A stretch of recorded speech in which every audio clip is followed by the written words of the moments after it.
Hermanos, paz y gracia a sus corazones. Estamos aquí muy alegres de compartir nuevamente otra vez esa experiencia de encuentro con el Señor. La vez pasada estuvimos tratando acerca de la importancia de conocer la divina revelación a través de la cual nuestro Señor Jesucristo se nos ha manifestado. Vimos que la revelación de Dios se da a través de dos cosas, que son las palabras y los hechos, y en segundo lugar vimos que la plenitud de la revelación se da en Cristo Jesús. Esa revelación que es pública es nada más y nada menos que el fin definitivo de todo, ¿sí? Y por esa razón vamos a dar un paso siguiente en nuestro proceso de estudio bíblico y de la historia de la salvación, y es intentar comprender cómo acontece como tal la Sagrada Escritura.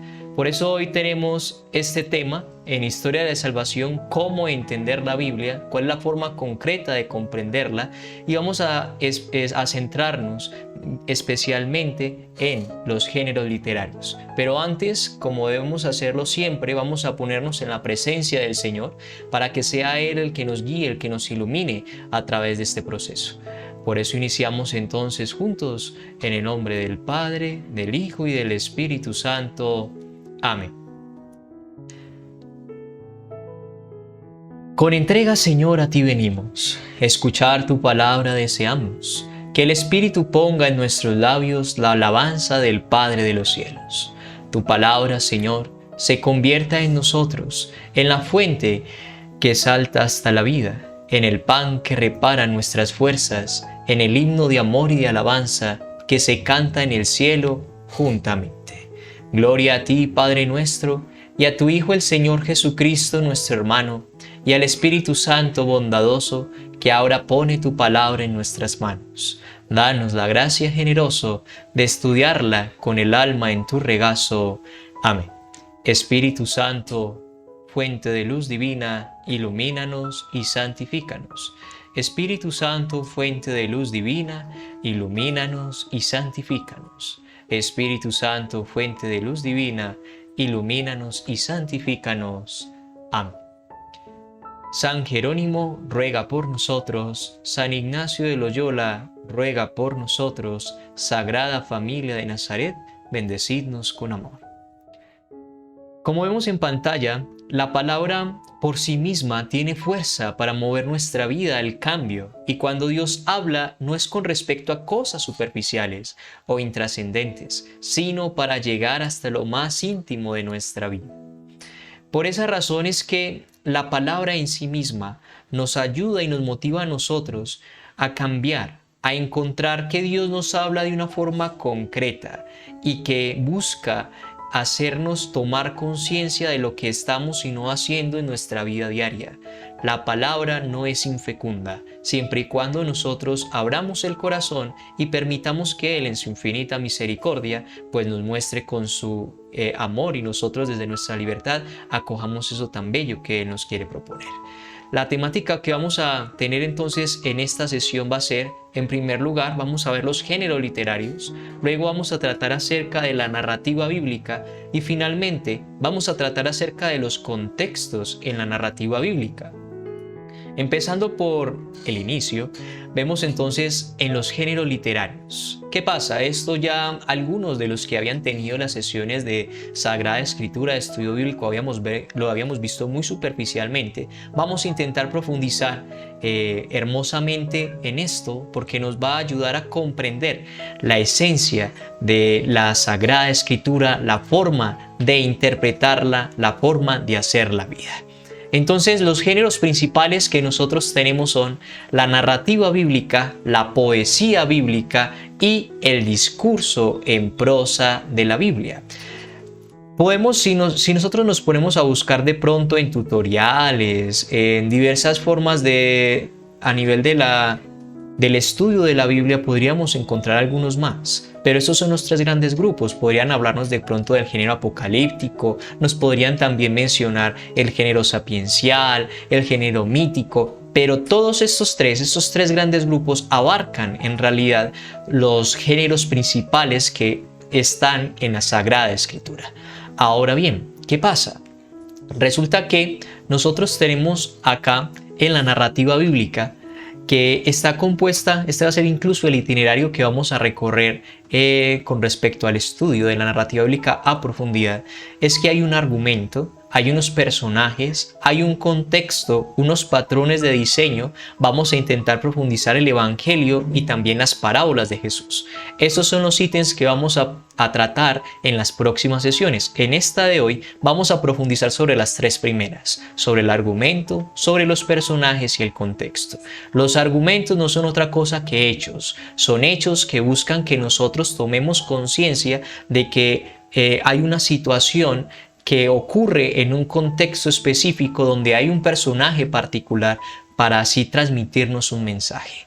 Eso es lo que buscarnos el argumento. Los personajes ya los vamos a profundizar, que no son otra cosa que un espejo de nosotros mismos, y el contexto es lo que nos va a ayudar a comprender en esencia qué es lo que el autor quería transmitirnos. Entonces serán estos 6 ítems. Hoy trataremos los 3 primeros. Tenemos también la poesía bíblica, y en la poesía bíblica vemos está compuesta este recorrido que vamos a vivir. En primer lugar, el arte de la poesía, la metáfora que también se da en la poesía bíblica. Vamos a intentar adentrarnos también en el libro de los Salmos de forma muy bella, que son 150 salmos donde se expresa la profundidad de la oración del cristiano, porque hay oraciones de petición o de intercesión, de alabanza, de acción de gracias, de adoración. También vemos los profetas. Vamos a hacer un pasaje por el libro de Salomón y también por la literatura apocalíptica. Este libro a veces que ha sido tan mal interpretado muchas veces por católicos y no católicos, y pensamos que simplemente es un anuncio del fin de los tiempos, cuando en realidad es un libro lleno de esperanza, de simbolismo, y nos quiere transmitir una esencia hermosa de comprensión en nuestra propia vida. Finalmente, tenemos entonces también en esta ocasión el discurso en prosa de la Biblia. Y para ver este discurso en prosa de la Biblia, vemos que vamos a estudiar la ley bíblica, los contextos históricos que hay en las cartas del Nuevo Testamento y también el contexto literario de las cartas del Nuevo Testamento. Entonces, en el discurso de prosa vamos a ver lo que se conoce como la Torá, ¿sí? Que es los 5 primeros libros, o en el Pentateuco, donde está la ley, ¿sí? Que son Génesis, Levítico, Números y Deuteronomio. Génesis, Éxodo, Levítico, Números y Deuteronomio, esos 5 primeros de la Biblia, nos muestran la ley, ¿sí? La esencia de cómo Jesucristo se nos ha manifestado concretamente principalmente a través de la ley en los inicios de la creación. Y esto es profecía de el cumplimiento que se da en el Nuevo Testamento con su encarnación. Vamos a intentar mirar las cartas paulinas de manera muy especial, un pasaje muy rápido, y en su contexto histórico como también en su género literario. Este va a ser el recorrido que vamos a tener nosotros antes de profundizar sobre lo que seguirá, y son los sentidos que hay en la Sagrada Escritura, que existen un sentido literal, espiritual, un sentido anagógico, para intentar comprenderla en esencia. Y esos sentidos son los que nos ayudan a interpretar la Biblia correctamente. Entonces, vamos a ver los pasajes bíblicos, los géneros literarios, vamos a comprender su sentido, y después de eso vamos a hacer un recorrido por la historia de la salvación antes de estudiar los testamentos por aparte. Lo que estamos haciendo en este momento es recoger una serie de herramientas, y esas herramientas nos van a ayudar a que podamos realmente encontrar el sentido de la Sagrada Escritura en nuestra vida. Lo vimos en la primera sesión cuando tratábamos la Lectio Divina, que la Biblia, si se estudia solamente, es vacía. Si se ora solamente, no es vacía, pero sí le falta, como diríamos nosotros, una pata, ¿cierto? Porque en realidad la Sagrada Escritura llega a su complemento cuando la estudiamos y la oramos. Yo oro la Biblia a través de la lectura y también la estudio, y eso es lo que me va a ayudar a mí realmente a poder sacarle provecho en mi vida cristiana. Vamos entonces a irnos en este preciso instante con la siguiente. Vamos a profundizar sobre la narrativa bíblica.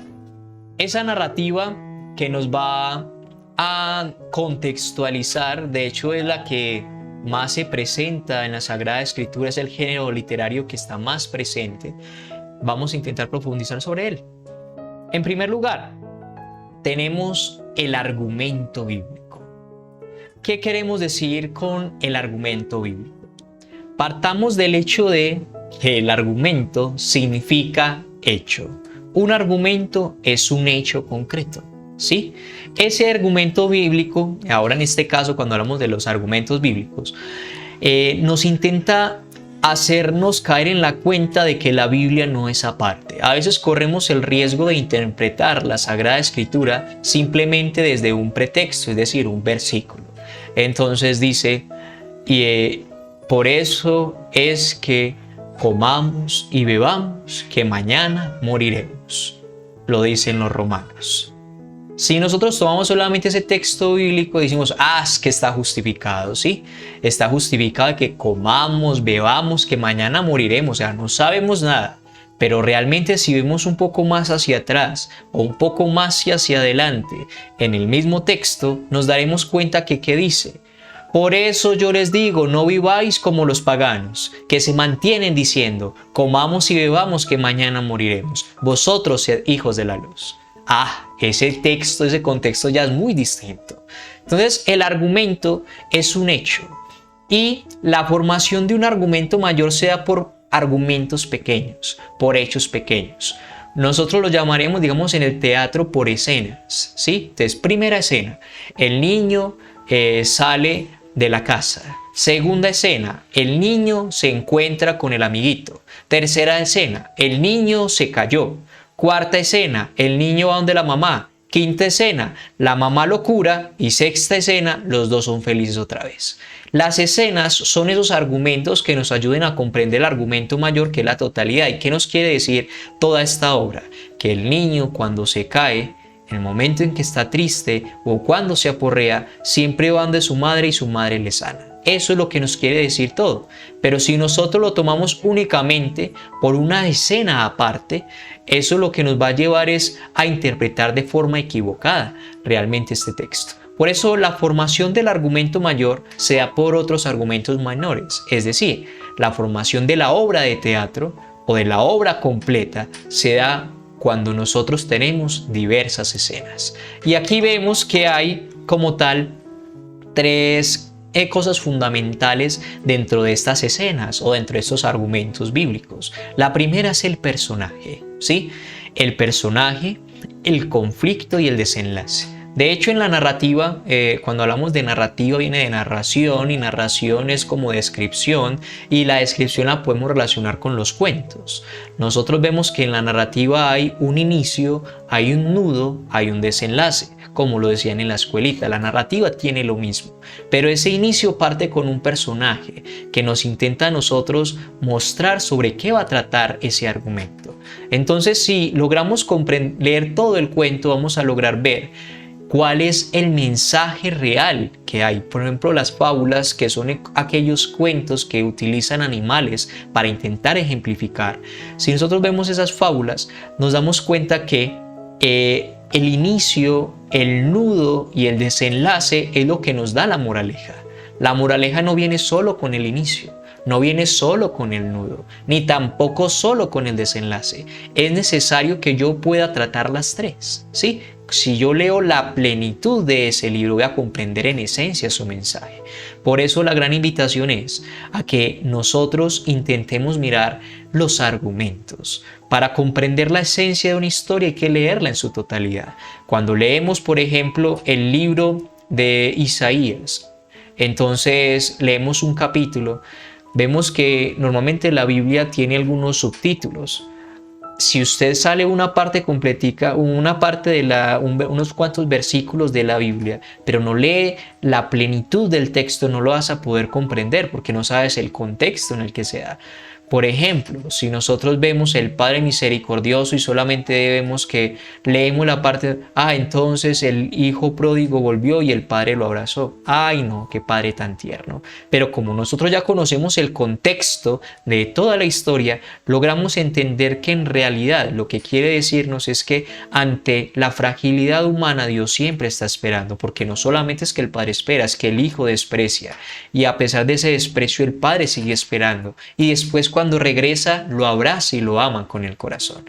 Por eso la comprensión del mensaje se da cuando analizamos estas tres cosas: personaje, conflicto y desenlace. Además tenemos nosotros en el argumento bíblico que hay unos movimientos, sí, hay unos movimientos. Los movimientos están construidos por historias. Eso es como nosotros decir un conjunto de historias o un conjunto de cuentos nos da como resultado un movimiento. Entonces, vemos que como los movimientos son construidos por historias, están unidos a otras y conforman bloques del gran argumento. Estamos intentando irnos desde lo más particular hasta lo más general. Es por esa razón que entonces nosotros hemos partido desde lo más pequeño, que son las escenas. Las escenas forman una obra, y de esa obra o movimiento, y de esa obra nosotros estamos llegando a un argumento mayor. Cuando vemos que hay unos movimientos, un conjunto de movimientos, la obra mayor o el argumento mayor es lo que nos va a ayudar a leer la historia de la salvación en contexto. ¿Cómo así? Por ejemplo, resulta que hay una parte, de hecho, los movimientos son los que nos ayudan a comprender a nosotros, en esencia, viéndolo desde otra perspectiva, la visión de la Biblia.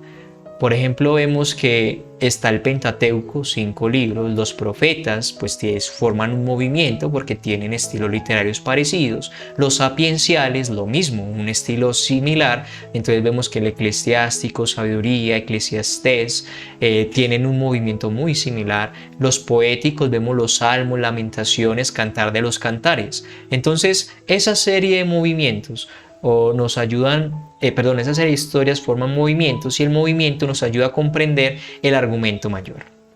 ¿Y cuál es el argumento mayor? La misma historia de la salvación. La historia de la salvación en esencia. Y es ver cómo el Antiguo Testamento es inicio, es proyección y es profecía del Nuevo, y como el Nuevo es cumplimiento del Antiguo Testamento. Siguiendo, pues nosotros vamos a ver que hay unos personajes en la Biblia, ¿sí? Y esos personajes, después de entender los argumentos que son las escenas, vamos a ver que los personajes son fundamentales, porque en primer lugar son un espejo. Los personajes son un espejo que nos ayudan a darnos cuenta nosotros de que en realidad son frágiles y humanos. Lo importante no es imitar lo que los personajes bíblicos están realizando, sino darnos cuenta que a pesar de su fragilidad, Dios acontece y actúa en ellos, a través de ellos y por medio de ellos. Por eso vemos que son un espejo. Cuando uno se mira en un espejo, se mira a sí mismo. El personaje bíblico, por eso no está sin mancha. Está lleno de pecados, y los pecados no son tapados, no son cubiertos, no, sino por el contrario se muestran. Vemos el ejemplo de Abraham, que cuando va a Egipto niega a su esposa Sara para poder salvar su pellejo. Vemos a un Jacob que es el engañador, engaña a su padre para poder hacerse pasar por su hermano Esaú.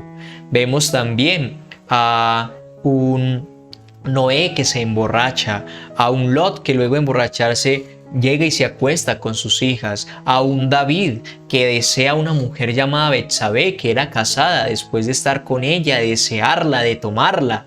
¿Qué hace? Asesina a su esposo Urías, y después de eso viene una consecuencia.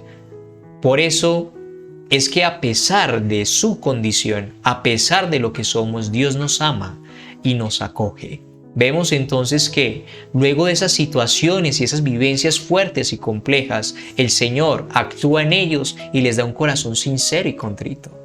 Por eso también los personajes en la narrativa bíblica nos ayudan a descubrir la naturaleza humana, a descubrir que somos frágiles, que solos no somos capaces. Es posible que a veces en tu vida te cueste comprender que eres frágil y quisieras ser perfecto. La santidad no consiste en ser perfectos. La santidad consiste en que nosotros nos dejemos amar y estemos íntimamente unidos a quien es la perfección. Por eso cuando yo me uno al que es la perfección, participo de su perfección. Decía Santa Teresita de Lisieux o del Niño Jesús que la santidad no es vivir cosas extraordinarias, sino que consiste en vivir extraordinariamente lo ordinario. Y es allí donde vemos también, en un tercer lugar, que las diversas nombres, apariencia física, decisiones y consecuencias que tienen los personajes no son otra cosa que una muestra de su misión, de su acción o forma de ser. Por ejemplo, Saúl significa que al que eligieron o al que pidieron. El pueblo fue quien pidió a Saúl, no fue Dios el que lo eligió. Vemos, por ejemplo, Jacob, el engañador, ¿sí? O el hijo de la risa también. Entonces vemos así, de esa forma, cómo la acción de Dios se manifiesta en hombres como esos, en hombres que son que viven en medio de la tristeza, como por ejemplo Saúl describe que es un hombre robusto, que es un hombre grande, y David dice que es alguien pequeño. La grandeza puede ser signo de soberbia, de la prepotencia, mientras que David era pequeño y es signo de la humildad. Entonces la apariencia física, las decisiones, las consecuencias de sus decisiones son algo fundamental en el momento de nosotros acercarnos al personaje bíblico. Porque cuando vemos sus decisiones, nos vamos a dar cuenta en cualquier parte de la Biblia, siempre que un personaje toma decisiones por sí solo, se encuentra en medio de una tristeza y la consecuencia no va a ser buena. Por ejemplo, cuando Moisés se va al Sinaí para poder recibir las tablas de la ley, Aarón queda con el pueblo. El pueblo le pide realizar un becerro de oro. Aarón toma la decisión de coger el oro entre todo el pueblo y construirse un becerro. ¿Y cuál es la consecuencia de eso? Idolatría. Y además de eso, el enojo del Señor. Vemos entonces también cómo, por ejemplo, en el momento en el cual Pedro, desde su humanidad, le dice al Señor: yo por ti doy la vida, el Señor le dice: antes de que cante el gallo me negarás 3 veces. ¿Por qué? Confió en su propia fragilidad. Te invito a que reflexiones en este momento en tu vida y te vas a dar cuenta de que en aquellos momentos en los cuales has puesto la confianza en ti mismo es cuando has caído en el pecado, cuando lo has consentido. Solo cuando nosotros permitimos que Dios acontezca en nuestra vida, cuando reconocemos que solos no somos capaces, solo en esos instantes Dios se manifiesta, y al manifestarse nos da muestra de su amor y también de su gloria. Vamos entonces a proseguir y nos daremos cuenta que entre estos personajes bíblicos hay una pregunta: ¿son hombres y mujeres sin mancha? Ya lo veíamos ahorita, no lo son, en absoluto. De hecho, estos hombres y mujeres son retratos reales de personas débiles como nosotros. Su comportamiento no es ejemplar, sino su abajamiento y rendición a Dios. Eso es lo que debemos imitar. Cómo a pesar de su fragilidad, cómo a pesar de su soberbia, cómo a pesar de sus caídas, ellos tomaron conciencia, se dieron cuenta de que solos no eran capaces y le dijeron al Señor: aquí estoy, actúa en mi vida, actúa en mi corazón, sé tú, Señor, quien guíe mis pasos. Solo en el momento en el que nos reconocemos débiles, frágiles y nos abajamos ante Dios, Dios nos glorifica y actúa en nosotros. Dios no elige a los perfectos, perfecciona a los elegidos, decía San Agustín de Hipona. Entonces nos quedamos con esta frase que nos cierra estas dos cosas que hemos visto hoy: argumento y personajes bíblicos. Es Dios, ojo, es Dios quien lleva al personaje en su historia, haciéndole libre de su esclavitud, cuando con su libertad perfecciona la gracia. Lo hemos hablado en otras ocasiones, y es que las dos grandes dimensiones o grandes características del camino en la vida cristiana son la voluntad o libertad y la gracia. La gracia sin libertad no es nada, la libertad sin gracia tampoco puede actuar. Dios que te creó sin ti no te puede salvar sin ti, decía San Agustín. Solo en el momento en el cual yo abro mi corazón y le digo, tomo la decisión libremente de decirle, Señor, entra en mi vida, no soy nada sin ti, la gracia puede actuar. Dios siempre quiere. Recordemos lo que dice Apocalipsis 3. Y estoy a la puerta y llamo. Si tú me abres, si escuchas mi voz y abres la puerta, entraré en tu casa y cenaremos juntos. Ojo, si tú escuchas mi voz y me abres, solamente después de escucharlo, si tomas la decisión de abrir la puerta. Porque a diferencia del mal espíritu, el Señor siempre es un caballero. Y como gran caballero, intenta a ti mostrarte cuál es ese camino real para vivir en la gracia. Y hasta acá vamos entonces nosotros viendo cómo es Dios quien nos lleva a nosotros en su historia. Vemos cómo Dios nos hace libres. Vemos cómo en los argumentos bíblicos aparece una característica fundamental, y es que no podemos leer las frases aparte, no podemos leer los versículos sin más. Hay que comprender la esencia de la historia, hay que comprender el conflicto que se está desarrollando para poder también entender su desenlace.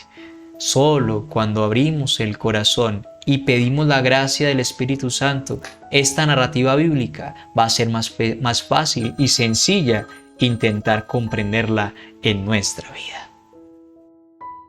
Vamos entonces a hablar finalmente del contexto en la narrativa bíblica.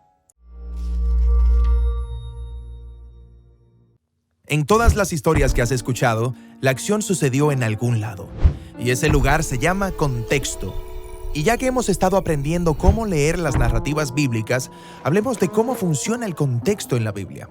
Los contextos son una herramienta crucialmente importante en las manos de los autores bíblicos. ¿En serio? Sí, piénsalo así. Cuando empiezas una historia, todo es nuevo. El argumento y los personajes son un misterio hasta que las cosas suceden. Sí, no tenemos idea de qué esperar. Excepto que los autores pueden usar el contexto de una historia para prepararte para lo que viene. ¿Cómo así? Bueno, digamos que nuestra historia comienza en un tribunal. ¿Qué crees que sucederá? Yo espero una historia de crimen y justicia. Sí, o ¿qué hay del contexto de una casa oscura, vieja y destartalada? Oh, algo terrorífico está a punto de suceder. Exacto. Entonces, los contextos evocan recuerdos y emociones porque otras historias que conoces han sucedido en lugares similares. Los autores saben esto y pueden usar los contextos para generar expectativas de lo que podría suceder en la historia. Y un buen autor es creativo con sus contextos y arruinará tus expectativas para hacer una declaración. ¿Esto sucede en la Biblia? Por todos lados. Por ejemplo, piensa en el contexto de Egipto en la Biblia. Sí, un gran imperio del Oriente Medio en el Nilo. Claro. Ahora, piensa en la primera historia bíblica en la que alguien llega a Egipto. Se trata de Abraham. Dios lo llama a un viaje por fe hacia una nueva tierra y le promete que le dará una gran familia. Así que él va, pero llega durante una hambruna. Ahora, ¿confiará en Dios y permanecerá en la tierra prometida o dejará esa tierra y buscará comida por sí mismo? Sí, Abraham se va y baja a Egipto. Y ahí en Egipto las cosas se ponen mal muy rápido. Abraham niega que Sara es su esposa para salvar su pellejo y luego Faraón trata de casarse con ella. Ok, primera impresión de Egipto. No es un lugar muy bueno para ir de visita. Pero luego Dios los rescata. Él azota a Egipto con plagas, así que el faraón se rinde y envía lejos a Abraham con muchas riquezas. Entonces, ¿qué aprendemos acerca de Egipto como contexto en esta historia? Es el lugar en el que las personas terminan por tomar decisiones estúpidas, pero también es el lugar a donde Dios viene y rescata a su pueblo. Sí, y la siguiente gran historia en Egipto sigue el mismo patrón. Los bisnietos de Abraham toman un montón de decisiones estúpidas que eventualmente los llevan a Egipto debido a otra hambruna. Hacia Egipto. Oh, oh. Y pasan las generaciones y la familia termina como esclava en Egipto. ¿Qué crees que sucederá? Dios enviará plagas y salvará a su pueblo. Es como si lo hubieras visto venir. Después de que los israelitas regresan a la tierra prometida, Dios les dice que nunca regresen a Egipto por ninguna razón. Es un lugar de problemas y opresión. Así que, cuando los personajes bíblicos del futuro vayan a Egipto, ¿se supone que debo estremecerme? Sí. Como Salomón en la cúspide de su riqueza y poder, se casó con la hija del rey de Egipto y empezó a mandar israelitas para allá para importar sementales egipcios. Y luego, una generación después, la alianza sale mal. Egipto vuelve a oprimir a Israel. Así que los contextos bíblicos traen consigo todos estos recuerdos de las historias previas para crear expectativa. Sí, es un recurso literario brillante para infundir significado en las historias. Ahora, los autores bíblicos son brillantes. Pueden hacer crecer tus expectativas, pero también arruinarlas de manera creativa. ¿Cómo? Egipto es el ejemplo perfecto. En el Evangelio de Mateo, cuando Jesús nace, su familia huye a Egipto. Oh, entonces, ¿esto es un problema? Pensarías que es así, pero pon atención. En lugar de que Egipto sea un lugar malo, es un lugar de seguridad. Porque, ¿de quién están huyendo? Del rey Herodes, quien se está comportando exactamente como lo hizo el faraón, pero gobierna Jerusalén y no Egipto. Así que Mateo está arruinando mis expectativas al mostrarme cómo Jerusalén se ha vuelto Egipto. Exactamente. Puedes encontrar esta clase de patrones en muchos contextos bíblicos diferentes. Babilonia, Moab, el desierto, Belén y la lista continúa. Es una lista larga. Y se pone aún más larga, porque a veces el contexto no es solo un lugar en el mapa, es una clase de situación, pero funciona de la misma manera que los contextos. Por ejemplo, cuando las personas se mueven hacia el este, espera problemas. Adán y Eva fueron desterrados hacia el este, y luego Caín vaga hacia el este. Las personas se mueven hacia el este para construir Babilonia. Todas estas narrativas son diseñadas para apuntar hacia adelante, cuando los israelitas como pueblo serán exiliados hacia el este en Babilonia. Genial. Lo que nos lleva a otro tipo de contexto en la narrativa bíblica, y es el tiempo o la duración de los eventos. Los periodos de tiempo de 40 frecuentemente se asocian con historias donde se prueba la fidelidad de las personas.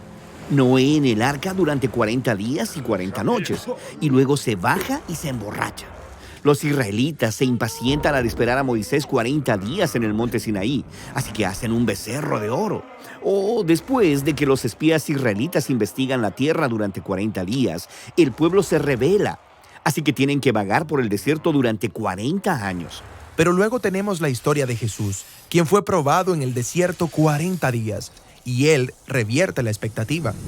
Él supera la prueba. Exactamente. A través de toda la Biblia, los lugares, situaciones y periodos de tiempo se llenan de significado, evocan recuerdos y desarrollan expectativas. Y los autores del Nuevo Testamento reutilizan todos estos contextos para mostrar cómo es Jesús, quien lleva nuestro mundo desde el jardín, saliendo de Egipto, por el desierto y hacia la nueva creación.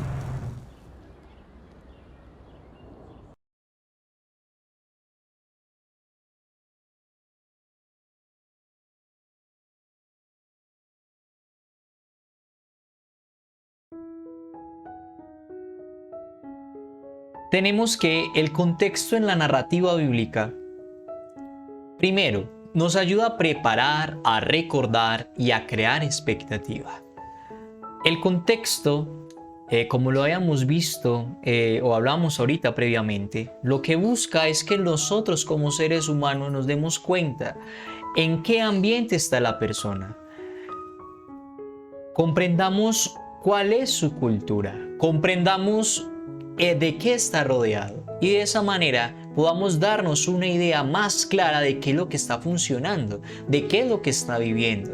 Cuando nosotros vemos, por ejemplo, en el video se mostraban diversos ejemplos. Estaba el ejemplo de Abraham cuando bajaban a Egipto, está el ejemplo de ese Egipto, como lo decían ahí, que podía ser signo o símbolo tal vez de ruina, pero donde las personas toman decisiones que no son acertadas, pero al mismo tiempo también es signo de la manera en la cual el Señor rescata. también es signo de bendición.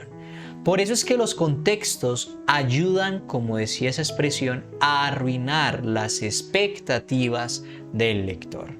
Prepara nuestra vida, prepara nuestro corazón para poder disponernos.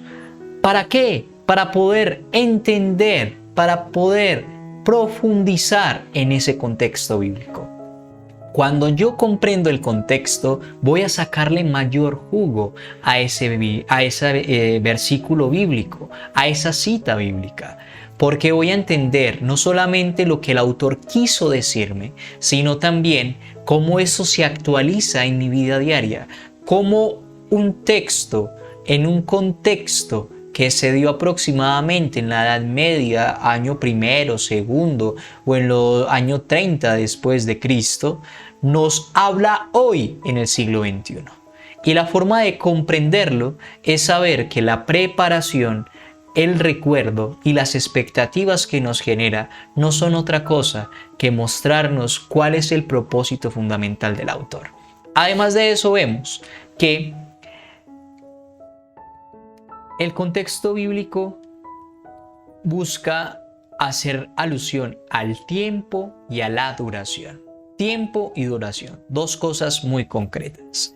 El tiempo, ya vemos que en la Sagrada Escritura el tiempo nos habla mucho.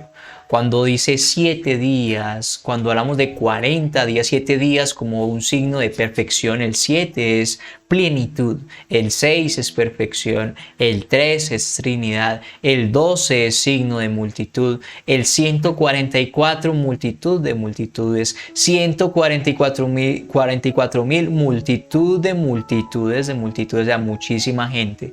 Como cada uno de los números bíblicos, como cada uno de los tiempos en los cuales nos habla o la duración de un espacio puede significar también prueba. Veíamos los 40 días que estuvo Jesús en el desierto, que son también una proyección plena del cambio que se dio en el contexto del pueblo de Israel, que estuvo 40 días esperando a Moisés y se llevó un becerro de oro.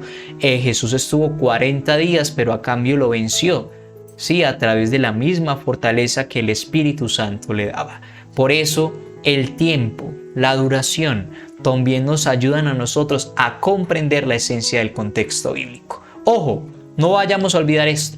Dos cosas fundamentales.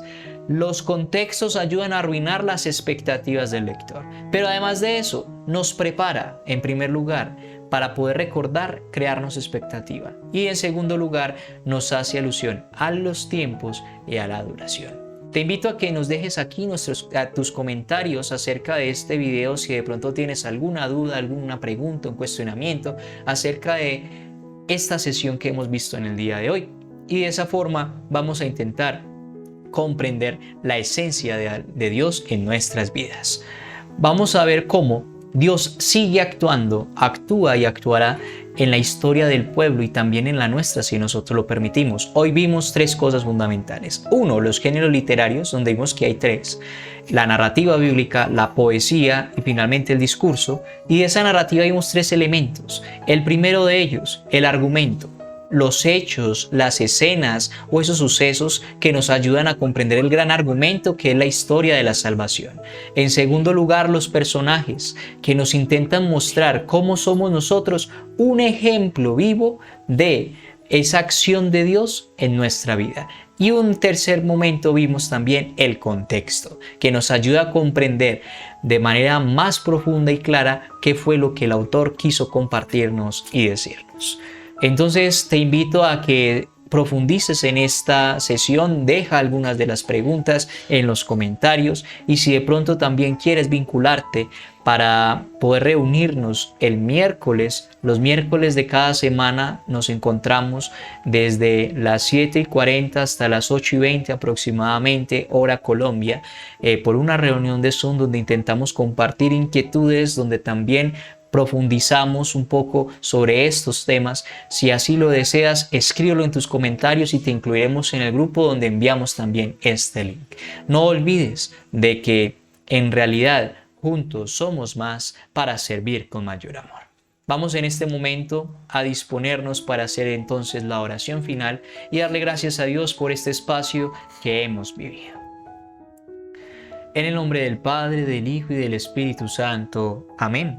Decimos juntos: yo quiero darte gracias, Jesús, por el don de tu palabra, por el regalo que nos hiciste y nos haces constantemente a través de ella.